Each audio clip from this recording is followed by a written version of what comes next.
नमस्कार दोस्तों, स्वागत है आपका वीकली इवनिंग शो में जो हम डेली बेसिस पे बनाते हैं। कल हमने नहीं बनाया था, लेकिन आज हमने देखा कि मार्केट में जबरदस्त गिरावट है, भयानक। ब्लड बाथ भी कहें तो गलत नहीं होगा। तूफानी वीकली क्लोजेस के बाद जो हम लोग देख रहे हैं वो गिरावट आ रही है। तो इतनी भयानक जो गिरावट मार्केट में आई है, इसको अगर आप एक नज़र इंडेक्स पे डालें तो निफ्टी 50 350 पॉइंट, एक समय ये 400 पॉइंट तक गिर गया था और उसके बाद हल्का सा नीचे से रिकवर हुआ, लेकिन बहुत सारे इंपॉर्टेंट लेवल्स ब्रीच कर दिए हैं। 25,232 की क्लोजिंग आज की खतरनाक है और अब 25,000 का बचना भी काफी मुश्किल लग रहा है। आप मिड कैप में स्मॉल कैप में देखिए, वहां तो और ज्यादा पिटाई हुई है। 500 550 पॉइंट मिड कैप, 450 पॉइंट के आसपास small cap, bank Nifty, across the board कोई बचा नहीं। जिसको कहते हैं ना कि थ्रेसर चला के धान कटाई हुई है, कि कुछ बचेगा नहीं, हाथ से नहीं कटाई हुई है, मशीन की कटिंग हुई है अक्रॉस द बोर्ड। उसमें आप देखेंगे कि जबरदस्त गिरावट हुई है। और ये आपके सामने निफ्टी का चार्ट है, जहां खुला वहां से बेचना लोगों ने शुरू किया, कंटिन्यूअसली सारा दिन बेचते रहे। और मजे की बात यह है कि कहीं कोई रियायत नहीं मिली और कि ऐसा लगे कि शायद कोई सपोर्ट मिल रहा था, नहीं मिला। कारण क्या था, क्यों इतनी बड़ी बिकवाली हुई?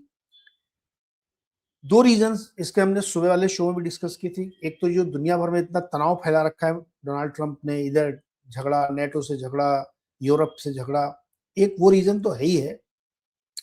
When we are going closer to our budget, we are panicking because there is nothing much to do. Weekly show में आपने सुनील के साथ देखा था, बहुत डिस्कस किया था कि बहुत होप नहीं है कि क्या अच्छा हो सकता है, ऑलरेडी गवर्नमेंट कर चुकी, एक रीजन। दूसरा, earning season is going very poor. आप किसी भी बड़ी कंपनी का रिजल्ट देखिए, टीसीएस का देखिए, इन्फोसिस का देखिए, आप आईसीआईसी बैंक का देखिए, एचडीएफसी बैंक का देखिए, कोई रिजल्ट अच्छे नहीं आए। तो वहां पिटाई चल रही है। और जब हैवी वेट में पिटाई चलती है तो फिर इंडेक्स बुरी तरीके से टूटते हैं। लेकिन केवल अब तक की थ्योरी ये थी कि कुछ स्टॉक मिलकर इंडेक्स को नीचे खींच रहे, लेकिन आज वैसा नहीं था। आज अक्रॉस द बोर्ड पिटाई थी, चारों तरफ धुआंधार पिटाई हुई है। आपके सामने ये देखिए, 48 स्टॉक निफ्टी के गिरे, जिसमें से जो मेजर ड्रैगर्स हैं जिन्होंने मार्केट को नीचे खींचा, RIL, Bajaj Finance, MNM, Eternal, ITC, Infosys, सब खींचे थे। ये बेचारे दो, टाटा कंज्यूमर, एचडीएफसी बैंक, मतलब ये कैसे बाजार को संभालते जब अक्रॉस द बोर्ड बिकवाली चल रही थी। आप ये देखिए, 48 स्टॉक नेगेटिव थे। डॉक्टर रेड्डीज 50 पैसा कमजोर हुआ है, इसलिए उसको आप न माने 47.3 कर लें, लेकिन एक्चुअली 48.2 नेगेटिव है। निफ्टी बैंक में एचडीएफसी को छोड़ के सारे रेड में थे, 13 स्टॉक रेड में। 500 में देखिए 25 स्टॉक खाली ग्रीन में थे, बाकी 474 स्टॉक रेड में। और एनएससी का आप देखिए 539 बनाम 2688, रेशियो देखिए आप एडवांस डिक्लाइन का। सो ये जो इतनी भयानक, इतनी तेज गिरावट आई है, वो लिटरली ब्रूटल थी, ब्रूटल जिसको कहते हैं। आप इंडाइसेस पे नजर डालेंगे तो क्या गिरे हैं ऊपर से, जिसका कोई मतलब आप अंदाजा नहीं लगा सकते। रियल एस्टेट पिटाई हो रही है। लार्ज कैप में आप ये निफ्टी के लूजर गेनर जो है मेजरली, इनको मैं दिखाई चुका हूं। और देखिए आप मिड कैप में आप देखिए, ये कुछ जो ग्रीन में आपको दिख रहा है कि थोड़ा बहुत इन्होंने अपने को बचाने की कोशिश की है, बहुत मामूली सा। लेकिन UPL, Oberoi realty, KEI industries, Godrej properties, Jindal, real estate stocks में तो लिटरली ब्लड बाथ है। पूरे महीने में डेली बेसिस पे वो गिरे हैं और तगड़ी गिरावट हुई है। 5% रियल एस्टेट का इंडेक्स आज गिरा है and through out the month वो गिरता आ रहा है। जबकि उनके जो बिजनेस अपडेट थे वो उतने खराब नहीं थे कि एकदम तबाही मच गई हो। केवल एक जो सिग्नेचर था उसने कहा था कि हम मीट नहीं कर पाएंगे, लेकिन सबकी पिटाई हो रही है। क्यों हो रही है? क्योंकि अब ओवरऑल मार्केट आपका एकदम सपोर्टिव नहीं है। तो सबसे पहले वहां पे पिटाई होती है जो बिग टिकट साइज के हैं। तो रियल एस्टेट उसमें से एक है। एफआई के नंबर पे जाएं उससे पहले आपको कुछ और चीजें मैं बताना चाहता हूं कि कैसे क्या क्या हो रहा है, उसको आप थोड़ा समझने की कोशिश करिए। आप सेक्टोरली देखेंगे तो निफ्टी फाइनेंशियल सर्विसेज भी आज 1.2% नीचे गई है और गिर के बंद हुआ है। बाकी टूरिज्म वाले स्टॉक्स यानी जो होटल्स वाले स्टॉक है या लीजर वाले स्टॉक है, वो इंडेक्स 3% गिरा। हाउसिंग स्टॉक जो कोर हाउसिंग के एक सेक्टर बनाया गया, उसमें 3% की फॉल आई है। मतलब किधर देखोगे आप, डिफेंस जो इतना चल रहा था वो भी आज 3% के आसपास उसमें पिटाई आई है। कुछ और सेक्टर्स आपको मैं बताता हूं। इंडस्ट्रियल गैसेस, फ्यूल्स, उसमें देखिए आप वीकनेस। एविएशन में वीकनेस। मतलब आप कोई भी ऐसा स्टॉक नहीं देखेंगे यहाँ पे जिसमें बहुत मजबूती आपको दिख रही हो या बहुत अच्छा बन गया हो, ऐसा कुछ भी यहाँ पे आते हुए नहीं दिख रहा है। आप स्टॉक्स में अगर जाएंगे तो लूजर की संख्या आप देखेंगे ना, मतलब न्यूजन सॉफ्टवेयर जैसा स्टॉक 14% गिरा है। डेटा पैटर्न्स 10% गिरा है। ओला इलेक्ट्रिक जिसमें सीएफओ की बदली हुई है, 9% स्टॉक नीचे है। शोभा देखिए, यूपीएल देखिए, ओबरा रियल्टी, ज्योति सीएनसी, मतलब एनी स्टॉक हैवेल्स जैसा स्टॉक 7% नीचे आज बंद हुआ है। एलटीआई माइंट्री जिसके रिजल्ट एवरेज थे, जैसे हम लोगों ने सुबह डिस्कस किया था कि आईटी के स्टॉक्स में कुछ भी अच्छा नहीं आ रहा जिससे बहुत मार्केट खुश हो जाए, लेकिन जैसा ग्रोथ उनका चले तो वो 1% 2% की ग्रोथ यूएस से लेके आ रहे थे। एलटीआई माइंट्री की पिटाई हुई, 7% स्टॉक नीचे गिरा है। लोड़ा डेवलपर्स 6% नीचे गिरा है। तेजस नेटवर्क तो एग्जैक्टली मतलब उसको क्या नाम दिया जाए पता नहीं, लगातार गिर रहा है। वो 328 रुपए का बचा है, आज भी 6% वो गिरा है। केईआई इंडस्ट्रीज, आपको याद होगा लास्ट वीक हम लोगों ने डिस्कस किया था पॉलीकैब के रिजल्ट्स पे कैसे आ रहे हैं। अब उसी सेगमेंट की केईआई को भी देखिए, उसकी भी आज पिटाई हो गई। गोदरेज प्रॉपर्टीज 6% नीचे गिरा हुआ है।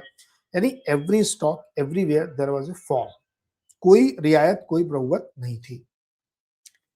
अब आपको दिखाते हैं एफआई का आंकड़ा। एफआई के आंकड़े में आप देखिए 29,000 करोड़ की सेलिंग वो कल तक यानी 19 जनवरी तक बेच चुके हैं। आज का नंबर कितना भयानक आ सकता है, कैसा आएगा, आई हैव नो आइडिया। जिस समय हम रिकॉर्डिंग करें वो नंबर नहीं आया, क्योंकि काफी लेट आता है। लेकिन आप देखिए 29,000 करोड़ की सेलिंग एफआई ने केवल जनवरी में की है, 1 जनवरी से लेट। और डीआईएस ने 38,000 करोड़ की बाइंग की है। उसके बावजूद मार्केट में धुआंधार सेलिंग चल रही है। यानी क्या एफआई को कुछ ऐसा पता है कि बजट में निराशा हो सकती है, या उनको ऐसा पता है कि ग्लोबल मार्केट में कोई प्रॉब्लम हो सकती है, क्या उनको पता है कि हमारी ग्रोथ में बहुत बड़ी प्रॉब्लम हो सकती है। कुछ तो ऐसा है उनके पास कि वो रिन्यूड सेलिंग कर रहे हैं। दिसंबर में जो वो बेच रहे थे उससे कहीं ज्यादा फोर्स के साथ वो जनवरी में बेच रहे हैं, नए साल में। मतलब 30,000 करोड़ अगर वो 20 जनवरी तक ले आए हैं, 19 जनवरी तक ले आए हैं, और इसमें अगर अभी 6-7-8 दिन ट्रेडिंग के बाकी उनको जोड़ दें, तो ये तो पिछले साल के जैसा नंबर मैच करते हुए दिख रहे हैं जब 3 लाख करोड़ से ज्यादा माल उन्होंने बेचा था। तो एक बड़ी चीज ये है, ये पहेली है कि what is bothering them, they are selling left right and centre. So अब शायद उन लोगों को समझ में आ रहा होगा कि एफआई क्यों जरूरी है, कि आपकी खरीदी से कुछ फर्क नहीं पड़ रहा है। नेट सेलर है वो, तगड़े सेलर है वो, किसी भी लेवल पे वो बेच रहे हैं, मिड लार्ज सबको बेच रहे हैं, लेकिन लार्ज में तो ज्यादा बिकवाली वो करते हुए दिख रहे हैं। So that's a concern, number one. Number two, अगर आप अपने मार्केट को ध्यान से देखें, निफ्टी के चार्ट पे जरा चलते हैं, उसमें आपको एक इंपॉर्टेंट चीज बताते हैं आज। ये देखिए आप, ये निफ्टी का चार्ट आपके सामने है। बहुत सारे अहम लेवल तोड़ दिए। होप और पागलपन इस हद तक है कि आज भी लोग 26,000 का पुट 700 रुपए में लेने के लिए तैयार है, जीरो कॉस्ट। मतलब आप बिलीव कर सकते हैं कि उनको लगता है कि यहां से मार्केट गिरेगा नहीं, वो भी जून का, आगे तक का। सो जब इस लेवल का मार्केट आपको दिखे तो आपको समझ जाना चाहिए कि कुछ तो बहुत सीरियस प्रॉब्लम है मार्केट में, क्योंकि ये जो आज की फॉल हुई थी ना, ये चौतरफा थी। अब से पहले की फॉल सिलेक्टेड पॉकेट या सिलेक्टेड स्टॉक या सिलेक्टेड रीजन से आ रही थी। आज तो मतलब जिधर हाथ देखो आप उधर ही प्रॉब्लम हो रही थी। तो अगर अभी भी लोगों को ये लगता है कि पुट लेके बैठ रहे हैं वहां पे या पुट राइटिंग कर रहे हैं, तो इसके कंसर्न्स दूसरे हैं जो हमें बहुत गौर से समझना चाहिए। सो माय पॉइंट इज, जो पिछले कई दिन से मैं कह रहा था कि ये सेल ऑन राइज मार्केटिंग, आज सुबह मैंने जब आपसे कहा था तो मैंने दो क्रक्स उसकी बातें थी हमारी, कि इंडियन मार्केट में अगर आप ट्रेड कर रहे हैं तो बहुत केयरफुली करिएगा वरना आप फंस सकते हैं। अगर आप इन्वेस्टर हैं तो आप बजट तक कुछ मत करिए, कुछ भी नहीं करने की जरूरत, आप पिक्चर देखिए, मूवी देखिए, मजे करिए, क्योंकि इस मार्केट में आपके ट्रैप होने की 99% चांसेस है, सक्सेस होने के 1% चांसेस है। तो बेटर कि आप कुछ ना करें। और मार्केट वैसे ही प्ले आउट होता हुआ दिख रहा है कि जब अक्रॉस द सेल बिक होने लगे तो फिर आने वाले इवेंट कड़े हो जाते हैं। क्या दो इवेंट हमारे सामने हैं, एक बजट है और अर्निंग सीजन चल ही रहा है। अर्निंग सीजन ने अब तक तो निराशा ही दी है। अब आगे आप किससे होप करेंगे कि कौन आके इस मार्केट को संभाल लेगा? एसबीआई से? I don't. एलएनटी से? I don't. Top bankers, top ITs आपके सामने आ चुके हैं। अब टॉप एफएमसीजी आ जाएंगे, उनको भी आप देख लीजिएगा। रिलायंस के एक रिटेल पार्ट से आपको एफएमसीजी का अंदाजा लग गया होगा कि कुछ तीर मारने वाले नहीं है वो। तो जब आपको विजिबिलिटी दिख रही है कि अर्निंग सीजन में कुछ नहीं होने वाला, लेफ्ट राइट सेंटर खाली सेलिंग हो रही है, तो ट्रिगर नहीं बनता। दूसरा ट्रिगर क्या है? बजट का। क्या बजट में कुछ ऐसा बड़ा कर सकती है सरकार? ऑनेस्टली बोलूं तो मैं नहीं सोच पा रहा हूँ कि वो क्या कर सकते हैं जिससे बहुत मार्केट को सपोर्ट मिल जाएगा या इकोनॉमी को एकदम से बूस्ट मिल जाएगा। I am not able to think of it, क्योंकि जो बड़े बड़े मेजर स्टेप्स थे वो ले चुकी है गवर्नमेंट। आपने टैक्स वैक्स काट दिया, जीएसटी ठीक कर दिया इकोनॉमी के लिए, तो बजट में आपके पास हेडरूम नहीं है। मतलब क्या करेंगे आप क्या एक बार फिर से कहेंगे नहीं 12 लाख के बजाय 15 लाख? अभी लास्ट ईयर तो किया यार, अभी बार बार ये नहीं कर सकते आप। साथ ही गवर्नमेंट को अपनी रिसीट्स भी देखनी है, तो एक वो पॉसिबिलिटी नहीं बनती है। कैपेक्स आपका जो 11 लाख 11.25 लाख करोड़ है, उसको आप क्या कर देंगे? 15 लाख करोड़ करेंगे क्या? कहाँ से आएगा पैसा? वो 4 लाख करोड़ आएगा कहाँ से? तो वहां पे भी कोई बहुत रूम बचता हुआ नहीं दिख रहा है। फिर आगे बचता क्या है कि रिफॉर्म के लिए कुछ पॉलिसी ट्विकिंग करें जिसमें पैसा नहीं लगता। आप कोई पॉलिसी अनाउंसमेंट करते हैं उसमें पैसा नहीं लगेगा, तो आप वो क्या अनाउंस कर सकते हैं? आप ऑलरेडी आप पीएलआई में दे चुके हैं, करेंसी आपकी ऑलरेडी वीक है। तो सच बताऊं तो मुझे नहीं समझ में आ रहा कि ऐसा क्या बजट में बहुत गुड हो सकता है जिससे मार्केट एकदम खुश हो जाए। एलटीसीजी की बात चल रही है, मैंने पूछा भी था सुनी से, लेकिन ऑनेस्टली बोलो तो मुझे नहीं लगता कि सरकार एलटीसीजी में कुछ करेगी कि आपको बहुत राहत दे दी, क्योंकि ऑलरेडी वो अपने कॉफर को खाली कर चुके हैं। आपको ऑलरेडी इतना रियायत दे चुके हैं कि उससे नहीं होगा। सो दोनों ट्रिगर जो इस समय अगले 10 दिन में प्ले आउट होने वाले हैं, उससे कोई बहुत होप बनती नहीं दिख रही। तीसरा ट्रिगर आपका इंटरनेशनल है। ट्रेड डील का कुछ अता पता नहीं भाई साहब, कब होगी कब नहीं होगी, क्या होगी कैसे होगी, जीरो आइडिया। चौथा जो ट्रिगर है जिस पर आपका कोई कंट्रोल ही नहीं है, वो है तनाव। लड़ाई झगड़े का माहौल बना हुआ है। डेनमार्क के साथ लड़ाई झगड़ा, यूरोप के देशों से लड़ाई झगड़ा, इधर ईरान का झगड़ा, उस पर हमारा कोई कंट्रोल नहीं है। तो जब चारों विजिबल इवेंट पे हमारा कोई कंट्रोल नहीं है तो मार्केट में गुरु क्या होगा? अभी डेड कैट बाउंस की उम्मीद रख सकते हैं क्या? बिल्कुल रखना चाहिए, उम्मीद का दामन हमेशा रखना चाहिए, लेकिन वो डेड कैट बाउंस लोग सेल करने के लिए यूज करेंगे। ये बिल्कुल साफ मार्केट में दिख रहा है कि अगर ऐसा कुछ डेड कैट बाउंस आया वो उसको सेल कर देंगे। आप इसके पैरेलल दूसरे एसेट क्लास में देखिए, सोने ने आज 1.5 लाख का भाव टच कर दिया है, यानी 1.5 लाख रुपए का 10 ग्राम, 1.5 करोड़ रुपए किलो। चांदी 3,24,000 रुपए किलो। सिल्वर और गोल्ड मतलब जिसको होता है ना कि छुट्टा एकदम, कोई रोक नहीं रहा उनको, ना कोई रोक पा रहा है। आप याद करिए 10-15 दिन पहले जब एक्सचेंजेस के एक्शन हो रहे थे, यानी सीएमई के, शिकागो मर्केंटाइल एक्सचेंज ने किया था, फिर ये सब बढ़ाए जा रहे थे मार्जिन, में कहा था कि ये एडमिनिस्ट्रेटिव स्टेप से ये नहीं रुकेगा, किसी को आप सप्रेस करके नहीं रोक सकते। और चांदी आप देखिए बाउंस बैक करके $95 पे ट्रेड कर रही है।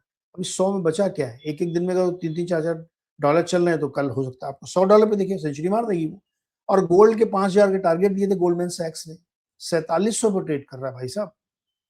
बचा क्या इसमें? 5,000 तो नो वंडर की सीवी का जाए।